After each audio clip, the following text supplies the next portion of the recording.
Hello, and thank you for joining us. I'm Celeste Slade, Clinical Solution Leader for Breast Imaging at GE Healthcare. Thank you for joining us today for this exciting hands-on learning lab, The Road to a One-Day Breast Diagnosis, the Clinical and Business Case. Before we get started, I'd like to take a few minutes to review some housekeeping tips and helpful hints.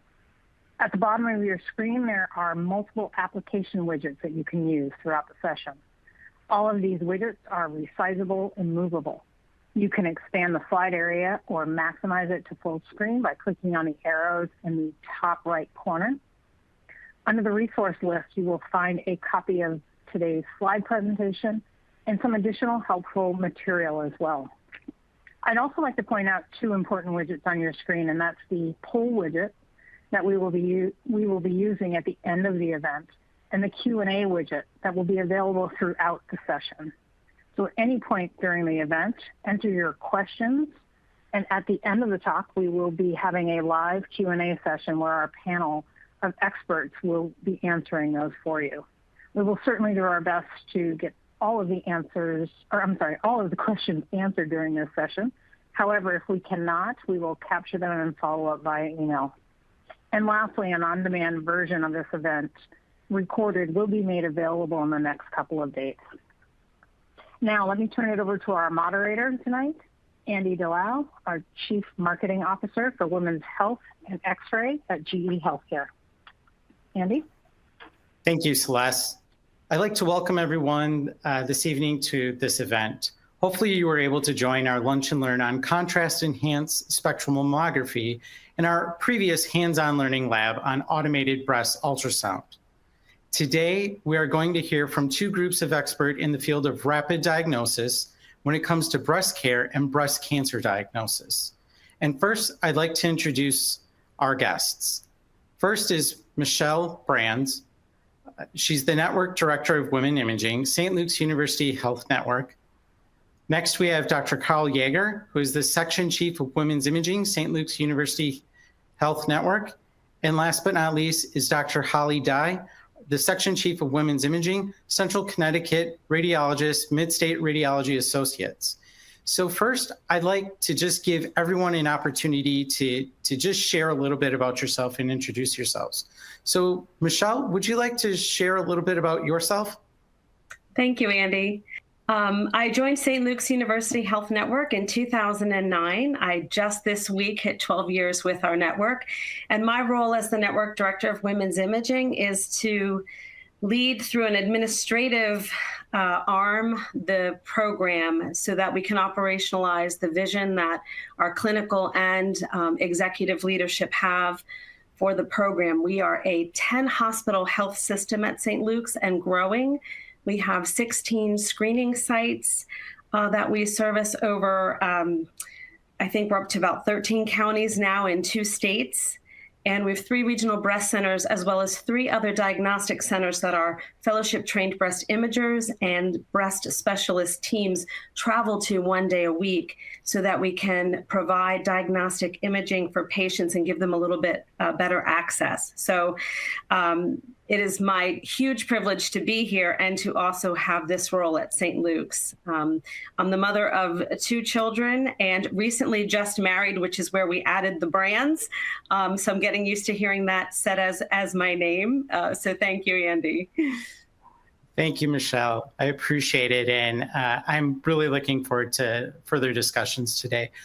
Dr. Yaeger, could you take a few moments and just share a little bit about yourself and your role at St. Luke's? Absolutely. Thank you for the introduction, Andy. So currently, I'm the Section Chief of Women's Imaging at St. Luke's University Health Network. I joined the organization approximately 5 years ago and then assumed the role of Section Chief about 1 year ago. It is actually an incredible organization to work for. Michele gave some of the overview of the organizational specifics.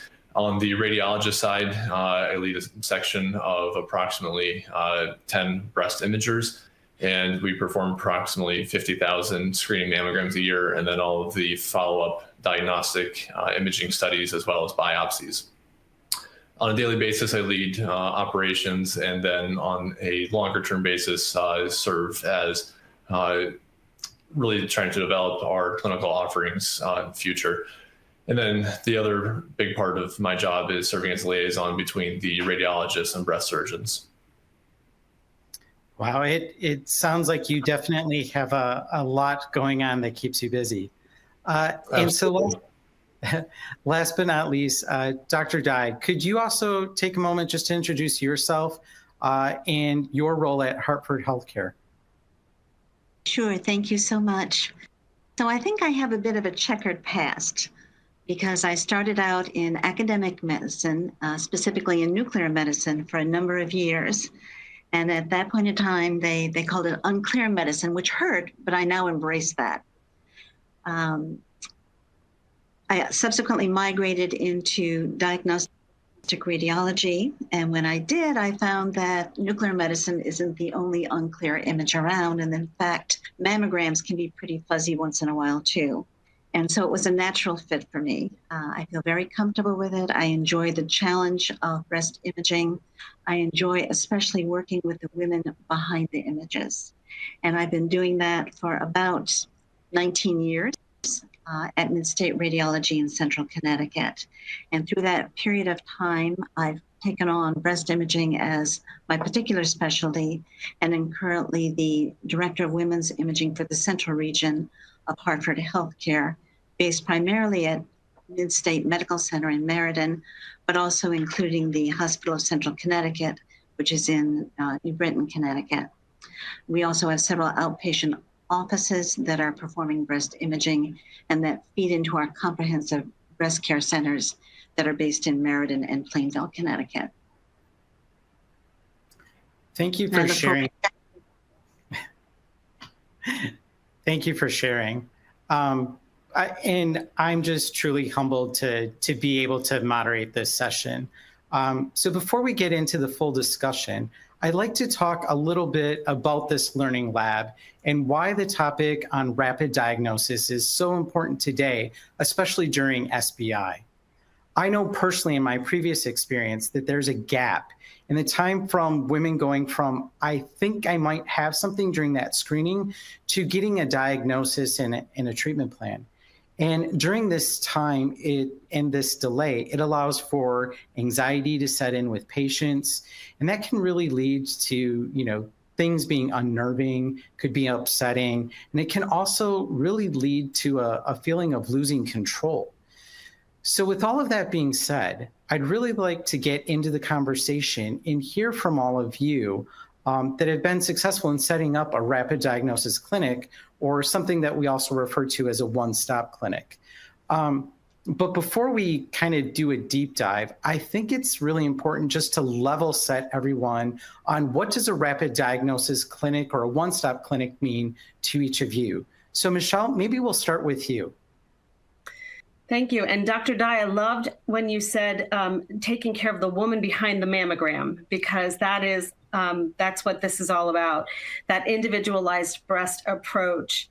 A rapid diagnostic clinic to me is taking those women who are going to be probably the highest acuity and have the most reason for anxiety and alarm, and getting them to diagnosis faster. My personal goal is that we can always do this within the week, Monday to Friday, and that no woman has to go the weekend to get those results. Not possible with doing biopsies on a Friday, but everything we can do to clinically provide the best quality and the best clinical outcomes. And then regardless of what those are, that woman has felt scaffolded and protected and taken care of. And we give her a great patient experience so that we can help just to reduce that anxiety, which is so problematic in and of itself, in addition to whatever her clinical diagnosis is going to be. And Dr. Yaeger, would you like to maybe build upon that and give sort of your thoughts on what it means to you? Absolutely. So to amplify what Michele said, one of the biggest criticisms against screening mammograms in general, particularly in the young population, 40 to 49-year-olds, is the anxiety that it causes as a named harm of screening women. So everything that we can do to reduce that harm, whether we agree to its significance or not, as compared to the benefit of a mammogram, really the onus is on us to improve and to do better. And for us, that's developing a one-stop clinic where we go from diagnostic imaging to performing biopsies to having final pathology results in 36 hours or less. So that is really what we are striving to achieve, and then scaling that to make that available every day of the week for every woman who may need it. And Dr. Dye, being that you're at a different health center, from your perspective, what does that definition mean to you?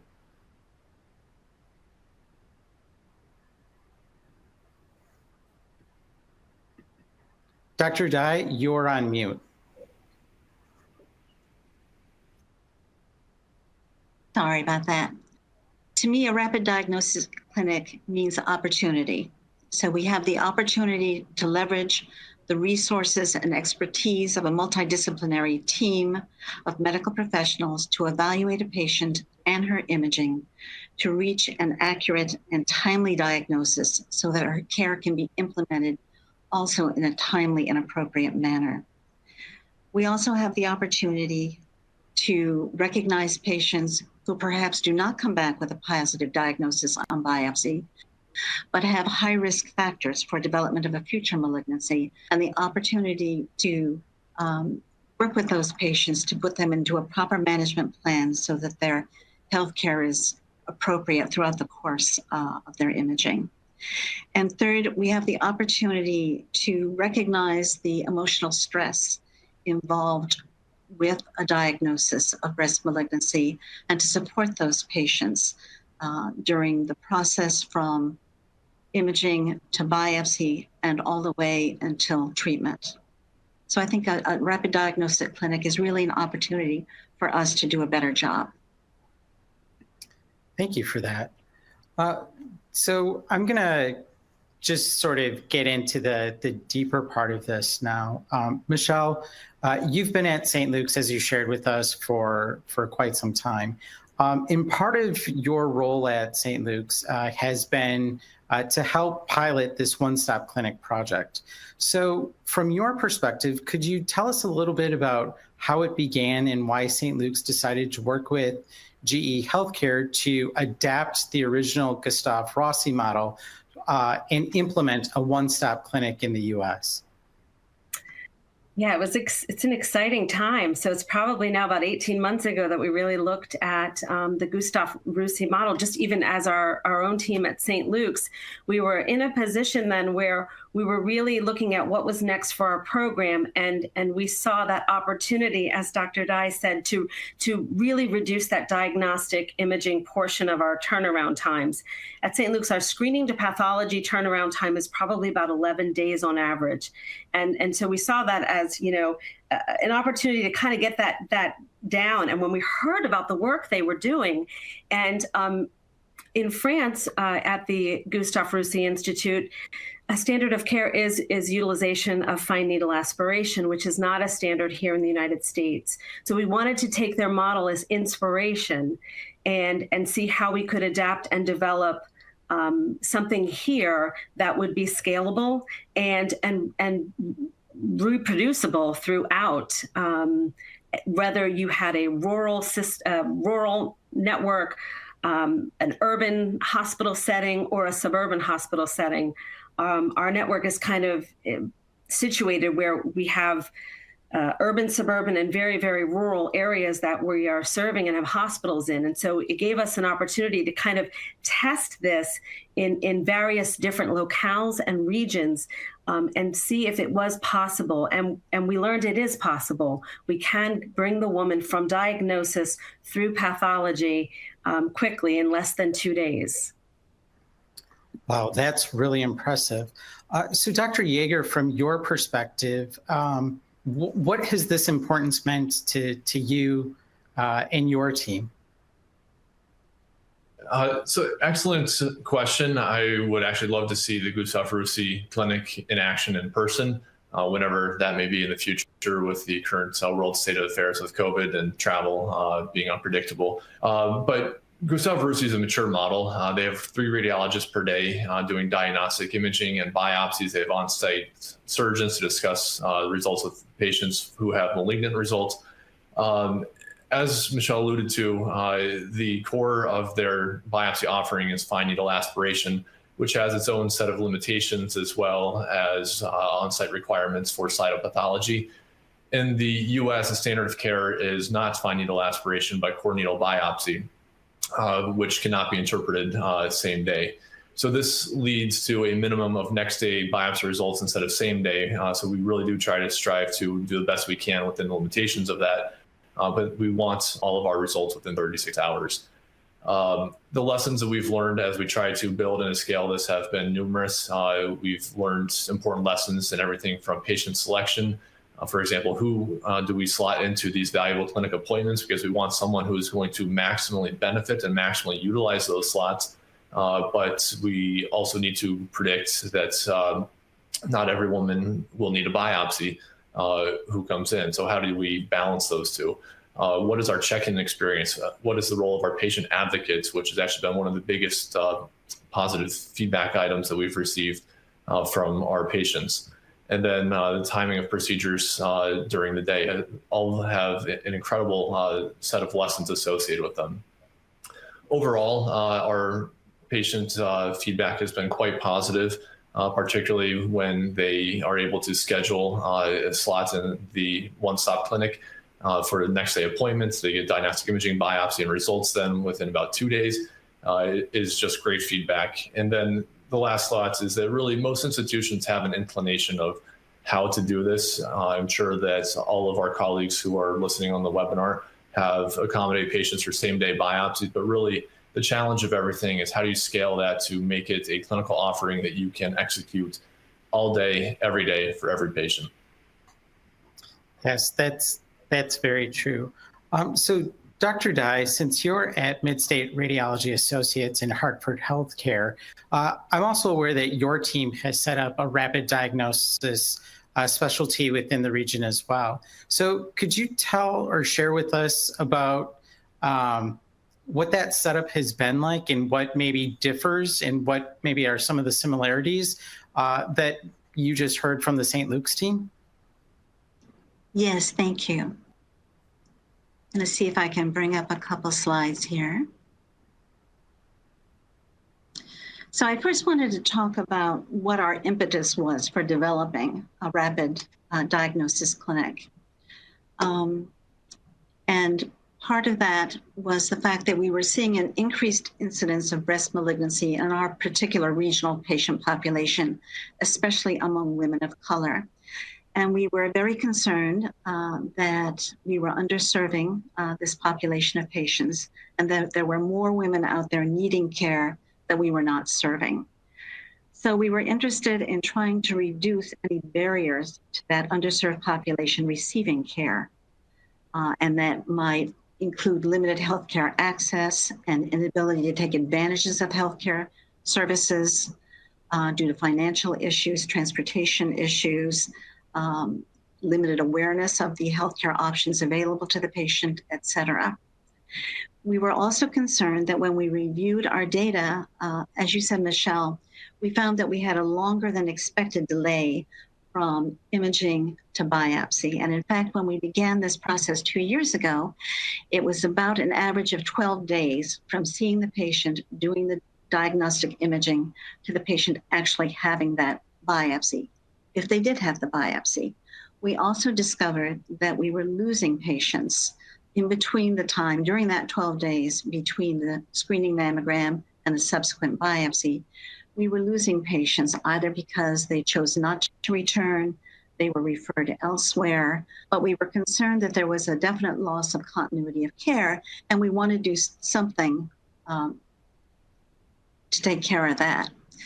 So our response was to establish 2 comprehensive breast care centers in Central Connecticut in cooperation with Hartford Healthcare and also in concert with our commercial partner, General Electric, that brought advanced diagnostic imaging technology to both centers.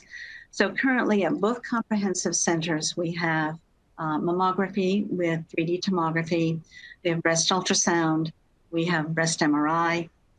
We have an active risk assessment program. We offer women who come into the program the opportunity for genetic testing if they have a family history or personal history that would suggest there could be a genetic predisposition to breast malignancy.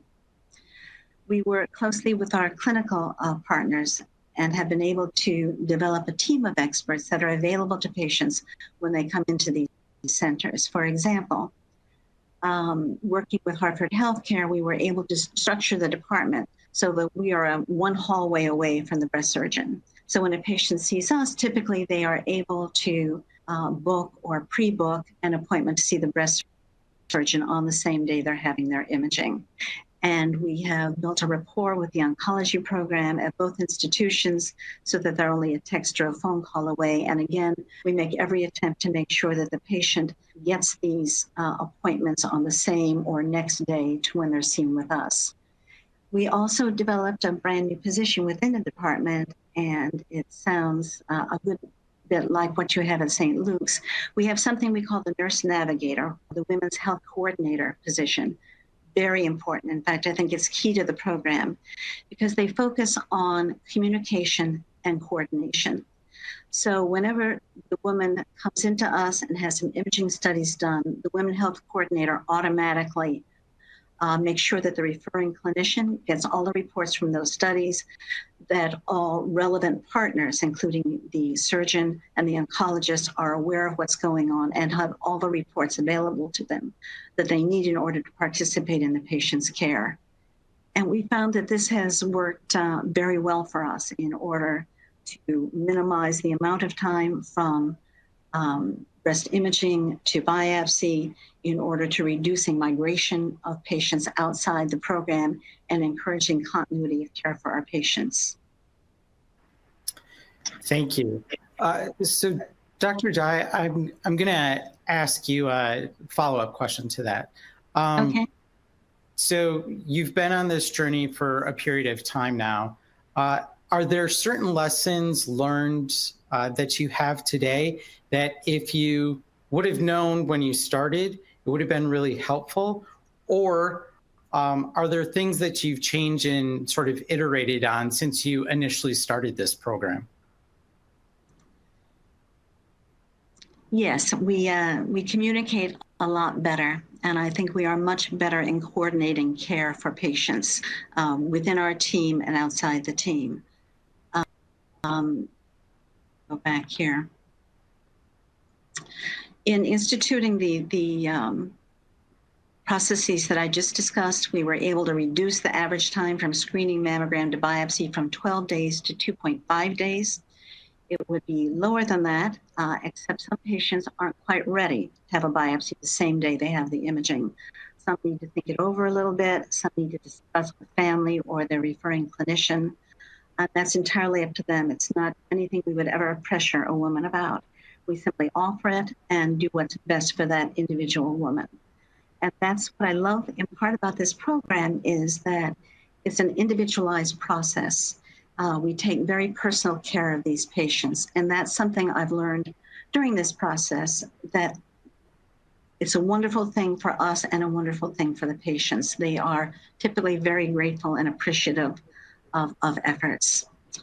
As a result of having the rapid diagnostics clinics, we've been able to reduce patient migration outside the system from 73% originally, and within 2 years, we're down to 3% migration outside the system, which is good for everybody, especially patients, because it provides a wonderful continuity of care throughout the process.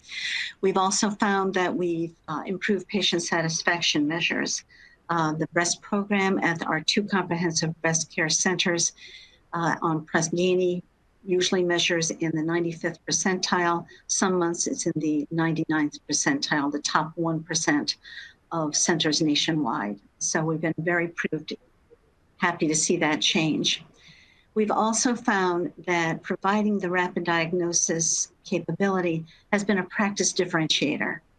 And in fact, we are receiving patients from outside the program referred in because they know that we will give the patient this individual personal attention, that we will get the imaging done, we'll get it read, and we'll move the patient along to as rapid and accurate a diagnosis as possible and subsequent on to treatment. So it's been a wonderful thing for us, for the patients, and I believe for the rest of the team as well, because the patients are staying to have their consults from our oncologists, their surgery with our surgeons, and we're all communicating with each other, coordinating programs. The patient doesn't have to worry about making appointments. We take care of that for them. Wow, that's wonderful. So a lot of what I'm hearing right now from everyone is about, collaboration. So Michele, we often hear that caring for patients is truly a team sport. Can you share with us how the One Stop Clinic has helped in creating that collaborative culture? Absolutely. I think in healthcare, it's very easy to get into a culture unwillingly, unwittingly, unknowingly, where we're all in these little silos. And this completely breaks through that. A one-stop clinic approach really comes back to that core philosophy that every patient is my patient. And that is from beginning to end. That starts with the central scheduler who the patient may call to initiate a phone call to, or if they're in need of financial counselor because of not having insurance, and we've got to get them onto a grant program for their diagnostic imaging. Certainly the nurse navigator who really, as Dr. Dye suggested, is the foundational role in all of this. And she's really making many of those outgoing calls, initiating those calls for patients who are a diagnostic callback from screening mammogram.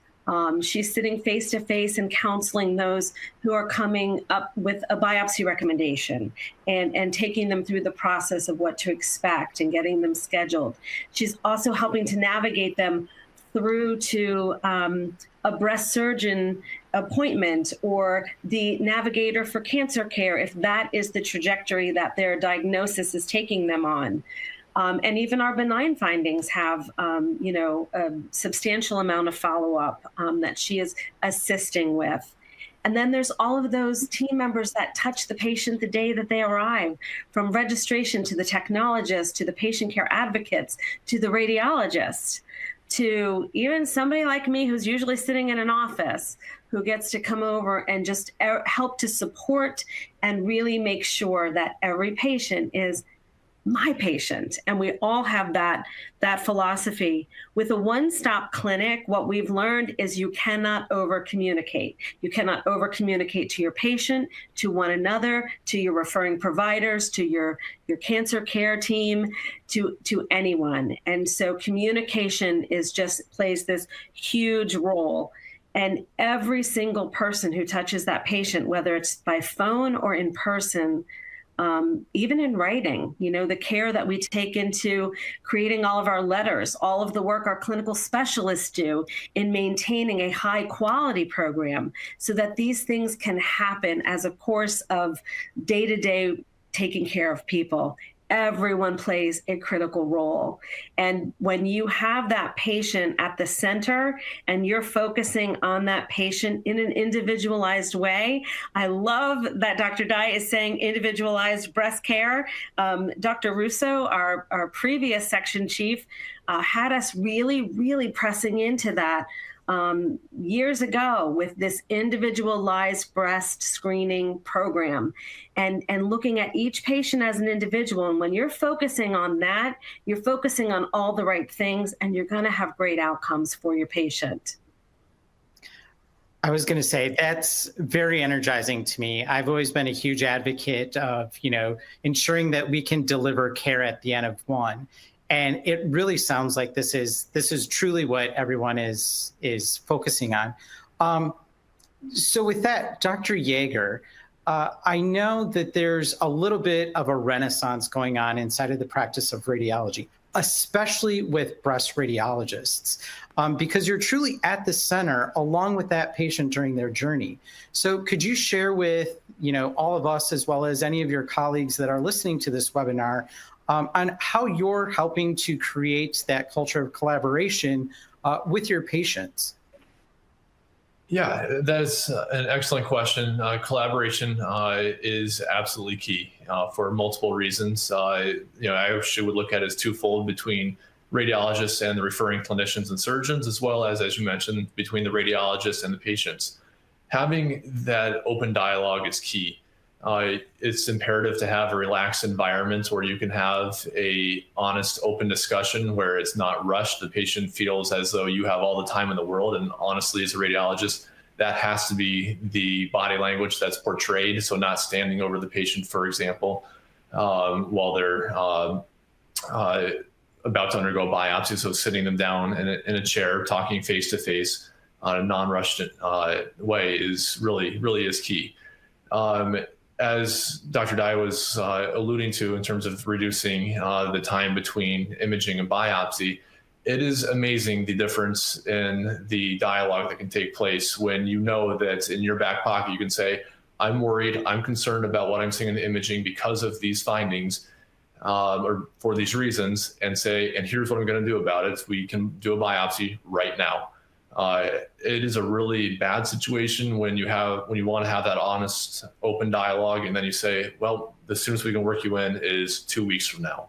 So really speeding up that entire process to same day procedures and next day results really does foster a much improved collaboration between physicians and patients. And Dr. Dye, how about yourself? What kind of collaboration are you seeing within your physicians as well as with your patients? Our physicians and our patients have been wonderful. And actually, I want to recognize one of the attendees tonight. Dr. Camelia Lawrence is one of the surgeons with whom we work. And Camelia has been very invested in the rapid diagnosis program, has been made time in her schedule to see patients when they come in the last minute, and has been had a very positive impact on the program. I think we build collaboration by being successful, by doing a good job, by investing in the patients. When referring physicians see that their patients are getting good care and getting it in a timely manner, they're happy. And they return the favor by referring additional patients to the clinic. I have to say that everybody we work with has been very invested in building the program and in supporting it as we've gone along. The surgeons at our second program in MidState, I know, leave flex time in their schedule during the day. On days when they're at the hospital, they leave flex time so that if we need them to see a patient who's come in, had a screening mammogram, and looks like she'll need a biopsy, they're willing to see her that same day. And that provides instant reassurance to the patient because they feel that they have people who are competent taking care of them, people who care, people are committed to making sure they get the care they need in a timely way. So I think by encouraging all of our colleagues to invest in the program, to be proud of it, to participate in it, it has returned positive dividends in terms of both maintaining patients within the practice, recruiting new referrals to the practice, and the improved communication and care coordination has been wonderful all the way around, and I think extended into other areas of our practice. Thank you for sharing that with us. Michele, I have a question for you. So I've heard, so far in this webinar, we've talked about people and we've talked about process. I'd like to shift and maybe talk a little bit about technology. And I've heard you before talk about technology as another sort of FTE or an employee. So would you be willing to share a little bit more on that topic with us? So you heard about that, huh? I did.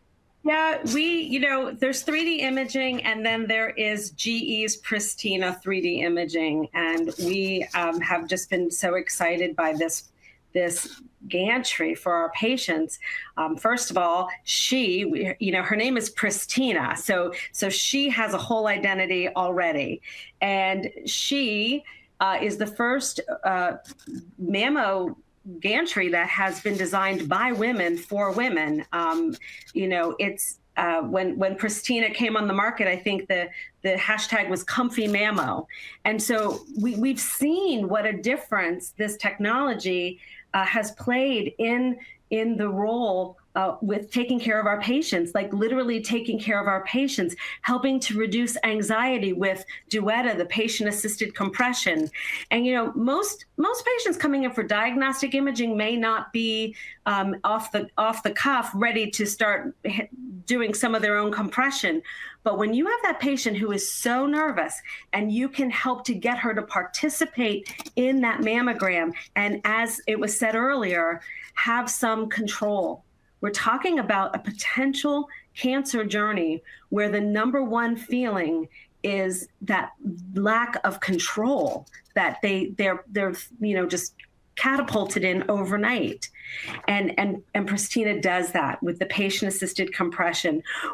Our team actually wrote a job description for Pristina because they felt so strongly about her being part of the team. And really, what does she do? And she helps to promote not only a great quality picture and quality imaging for our radiologists, but it's ergonomically designed for the patient and the technologist. So she's taking care of everybody in that room. She promotes some confidence. She helps the patients to relax. It's a pretty machine. And, that speaks to women, and especially when they're coming in and they're very, very nervous. So there's so much that she can offer. And our patients will request Pristina like it's a person. So we started to really kind of press into this idea of the equipment as another FTE on our team and what they can help to provide, because they're really the impetus for the imaging, and they play a very, very vital and important role. I absolutely love that story, and I'm so happy that you're willing to share it.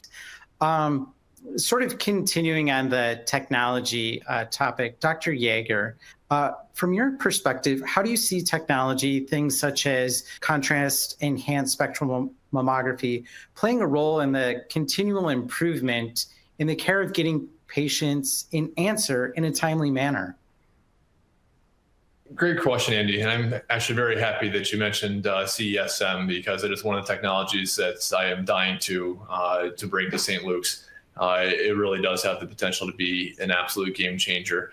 But before you can provide answers, it's actually incredibly important to take a step back and realize, what is the question? And while that may seem like an obvious question to a lot of radiologists, namely, is this cancer or not cancer? The nuances of that are not always as obvious until you start thinking two steps ahead. For example, if you have a patient in the diagnostic center and you have a suspicious finding, well, what's the breast surgeon want to know? What's the extent of disease? Are there involved lymph nodes? Being able to think ahead and answer those questions prospectively at the initial time of workup, as opposed to thinking about it down the road, bringing them back for a different type of study, such as MRI, is really, I think, where the next avenue for continued improvements will lie for us, particularly once we do acquire contrast-enhanced spectral mammo, because then we can start answering these questions about extent of disease, setting them up for the surgeon, so then the surgeons are able to more expediently provide definitive therapeutics for the patient. The rest of the technology, I presume the question was geared more towards the modality parts of technology, which namely at this point is 3D mammo, ABUS, MRI, and contrast-enhanced spectral mammo. The technology really depends on what your facility has, what's coming down the pike, and then what you're able to roll out into what population. For example, while I would like to allow every woman to have abbreviated breast MRI screening, it's much more difficult to scale that than it would be to scale, ABUS, or 3D mammo. So really kind of just having a familiarity with what's obtainable in your institution, what are the pros and cons of each technology in each situation, what questions are you trying to answer, really drives the considerations for what technology you would bring into your institution. Thank you. And Dr. Dye, I know, when we talk about technology, especially, in today's world, whether it's at SBI or you open up the newspaper, we're always reading about things such as artificial intelligence. So from your perspective, how do you think technologies such as AI will continue to help us get the right answer at the right time for patients? I think there's going to be an exciting future for AI. We have limited technology currently. We have the CAD, the computer-aided detection system for evaluation of mammograms, which we have found very helpful, not only for identifying calcifications within the breast, but also for finding architectural distortion. We found that the CAD is actually very good at picking up architectural distortion, and that's been a boon to us in our diagnostic pathways. But I think more importantly, that AI may be useful in the future for risk stratification, for looking at an individual woman and not just at her breast density or her family and medical history, but also at her genetic history and at her imaging. And it may be that we identify that certain patterns on mammography or on MRI are associated with a high risk of breast malignancy. And we can use that information in order to put patients into different levels of risk stratification. And that would help us manage them going on. And I think it's very exciting. I think it's coming down the pike.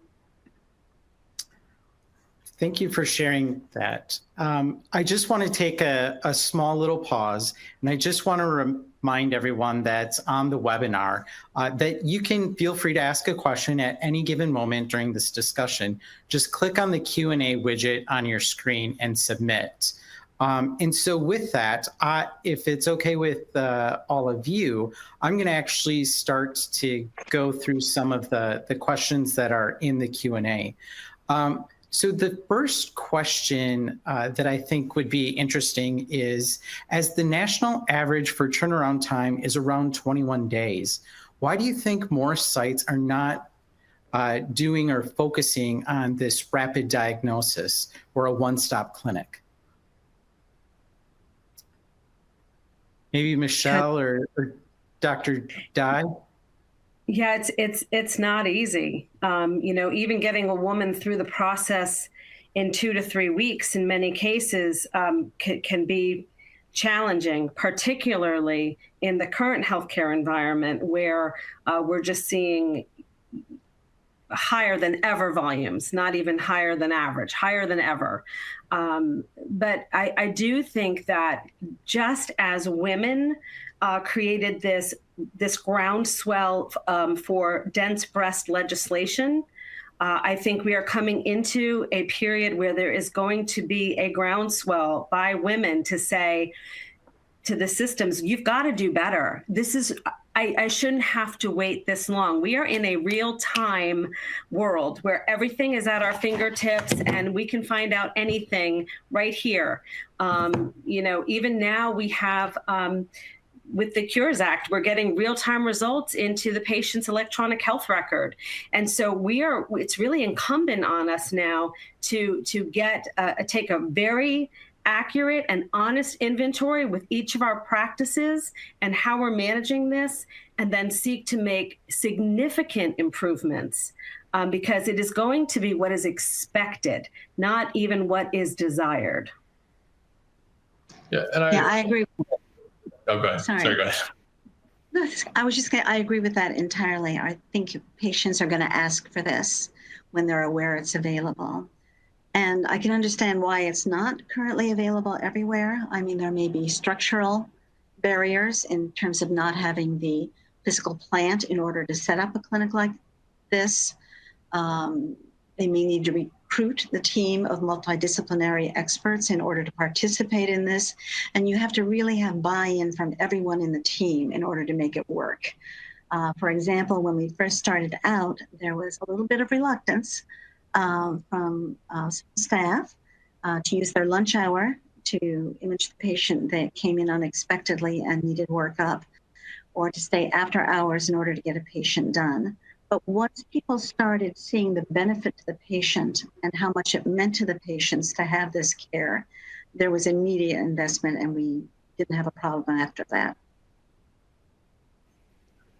And then I think the last part of this is, to be realistic, is that it's not paid for. It's not billable, nor is it reimbursable to provide more expedient service. If you had insurers paying twice as much for a one-stop clinic visit as they did for, you can take 2-3 weeks as long as you want to do the full workup and get results. If you saw that difference in reimbursements, you betcha people would change their clinic models, and this would become much more rapidly adopted. So if I'm a listener and I'm listening to this and I'm excited about it, I see the beauty and the rationale for it. What would you say are maybe the 1 or 2 first steps that I need to consider as I start down this road or this approach to implementing a one-stop clinic? Michele, maybe I'll start with you. Yeah, I do think you need 2 marriages. One is between administration and your clinical leadership of your department, as well as a marriage and a strong relationship with your cancer care team and your surgeons, as well as your referring providers. There's got to be buy-in. There has to be a willingness to do things differently. There has to be a willingness to remove other barriers. And sometimes the barrier might be an additional appointment that the patient was typically, perhaps the model is that she went to see the breast surgeon before biopsy. Well, that will prohibit you from doing a same-day biopsy. And so really having that willingness to think differently and have the support and strong leadership for those departments and this just marriage. There's got to be that marriage. I love, Dr. Dye, that you said you guys are a hallway away from your cancer care colleagues and your surgeons. We are not. I mean, we're managing for 10 hospitals. So our regional breast centers, we do have this consolidated approach, but our breast surgeons are not always in the building. We have 2 sites where they are, but the main hub they are not. And how do you manage that well? So, but that's really where it starts, is with that clinical and administrative leadership to say, okay, we've got to get all the stakeholders on the same page here, and we all have to start thinking about things differently. So Michele, you also mentioned something about the breast surgeons, and I remember as being a customer or being on the provider side of care, that oftentimes radiologists, there was this either fear or hesitation about having some of this conversation and dialogue with whether it's a surgeon or primary care or OBGYN and the referrals. So I think either Dr. Yaeger or Dr. Dye, from your perspectives, how have you managed those conversations to get the referring physicians to sort of buy into this process? Well, it hasn't been a problem, honestly. I think that our surgeons are dedicated to their patients. And when they see the benefits that the patients reap from a one-day diagnosis clinic, I think they're happy to invest and provide the additional care that the clinic requires. Haven't had a problem with that. I did want to say that the other key part that we feel is necessary to build a clinic is to have that nurse navigator or the women's health coordinator that is going to sit centrally as the hub of the process and make sure that everyone is communicating, especially with the referring clinician. And we have found that our referrers now, in a sense, feel comfortable letting go a little bit because they trust the process that their patients are get the kind of care that they require. So I think having that person to coordinate and communicate is absolutely key to the program. And Dr. Yaeger, do you have any comments or thoughts? I agree with that 100%. In general, for us, the physicians that are referring their patients to us are on board once they hear about the program. We go a step further to have a physician preference sheet. So we identify all of our referring physicians. We ask them, how do you want us to manage your patients? So that if there are reluctant physicians that don't want us to go ahead and do biopsies on their patients, that we know that ahead of time. So our conversation is tailored to that patient encounter.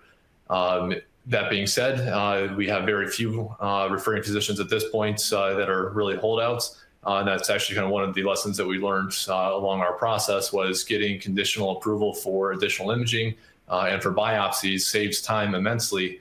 If you can just have that on the script, that yes, you can go ahead and do what you feel is necessary. And then, as Dr. Dye said, our breast surgeons trust us, our referring physicians trust us that we're making good, sound clinical decisions.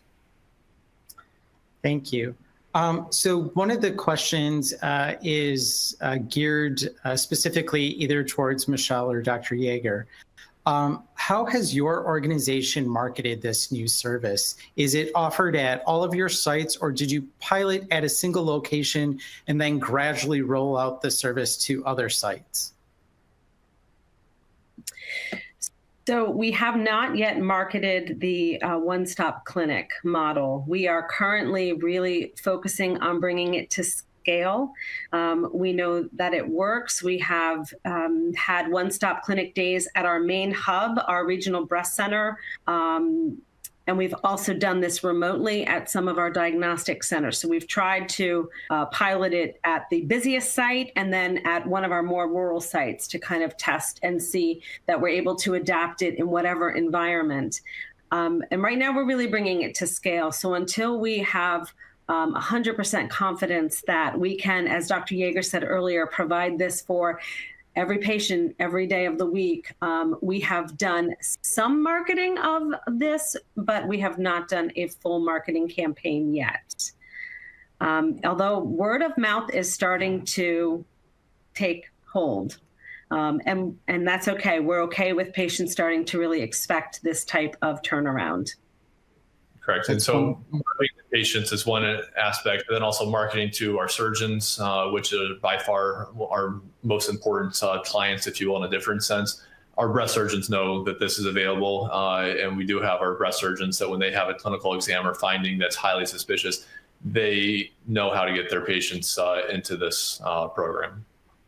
St. Luke's has a one-day ExecuHealth program, and we're really, we you know, our goal as we develop this over the next several years is to start to take almost that model where, you know, everything is kind of around one round table for that patient. That's really where we want to see it go.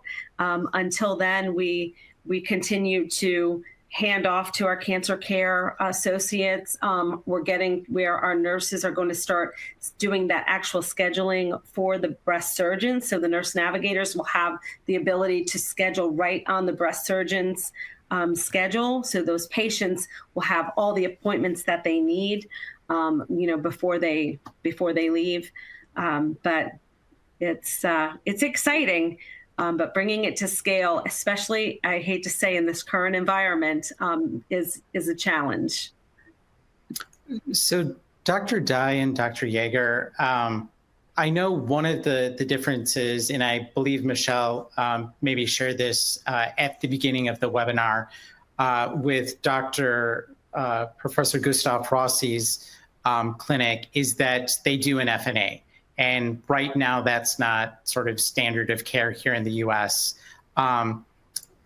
What do you think it would take for that sort of treatment pattern to be adopted or to transition into being able to do FNAs in order to get to a truly same-day diagnosis? Do you have thoughts on that, either Dr. Dye or Dr. Yaeger? Yeah, I can take a first stab at this. So first is the diagnostic accuracy of cord needle biopsy being higher than FNA, if only by a few percentage points. The second consideration, as I understand it, is that with FNA, they have issues with providing IHC results. I wish I had a pathologist on the call as well to describe the further limitations. But in talking with our breast surgeons and pathologists, basically they would be extremely reluctant to base treatment decisions on FNA results as opposed to our current standard of cord needle biopsy. Yeah, I don't think we would want to move away from our core biopsies because I do think they are more accurate and provide more information than the fine needle aspirates. I think we're going to be working with pathology actually to see if we can encourage them to provide a quicker result from the biopsies. Currently, we're about 2 days from biopsy to diagnostic pathology result, and anywhere from 24 to 48 hours. That's the agreement, but we're hoping to get that reduced even further.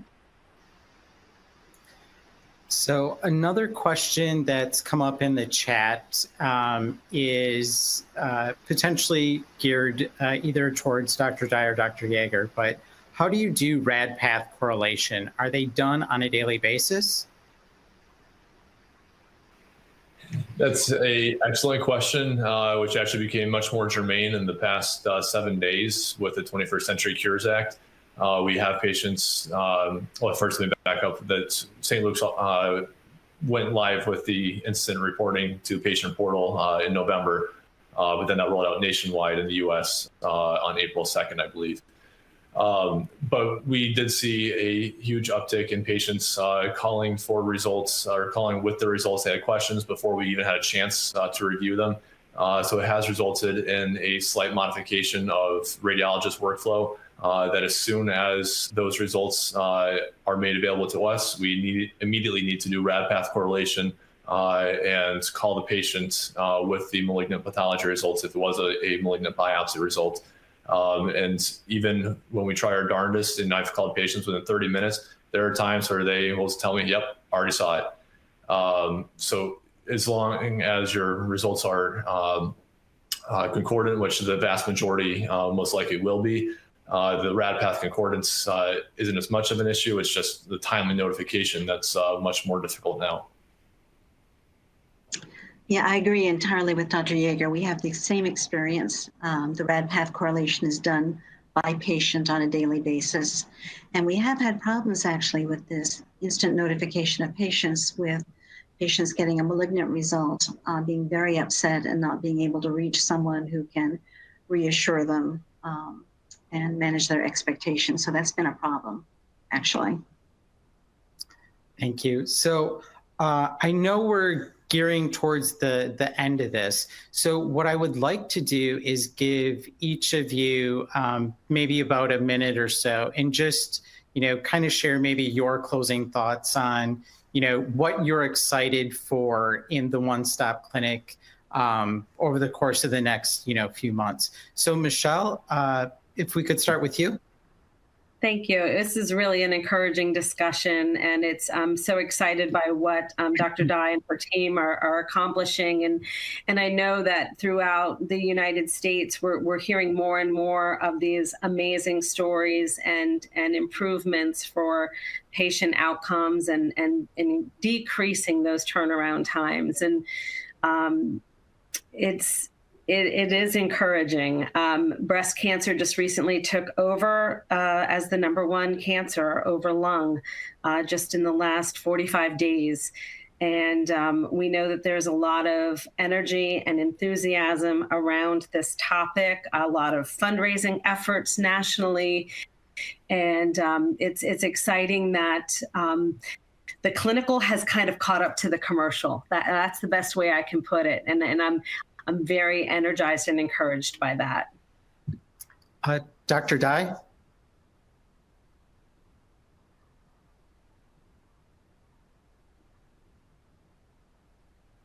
Or Dr. Yaeger, maybe we'll start with you.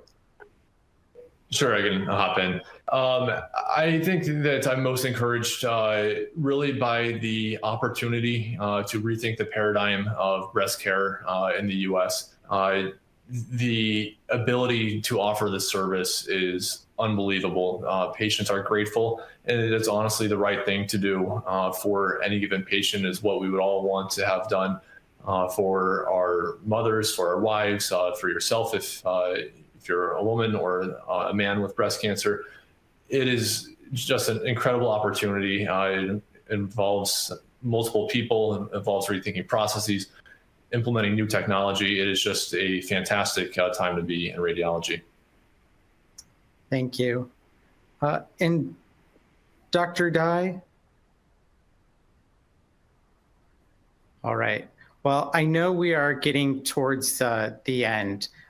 So I want to thank everyone on the webinar for joining today and for taking the time to listen to this very interesting discussion on the road to one-day diagnosis and breast care and the role we play in breast imaging to help give women peace of mind and clear answers. I want to thank our speakers, Michele Giletto-Brantz, Dr. Karl Yaeger from St. Luke's, and Dr. Holley Dye from MidState Radiology Associates and Hartford Healthcare. And again, to all of you for joining us today. We hope you will enjoy SBI, visit our virtual booth, and reach out to us here in the Q&A or on the GE Healthcare virtual booth for more information about setting up a rapid diagnosis in a one-stop clinic. This concludes our event, and I'd like to thank you all for your time and attention.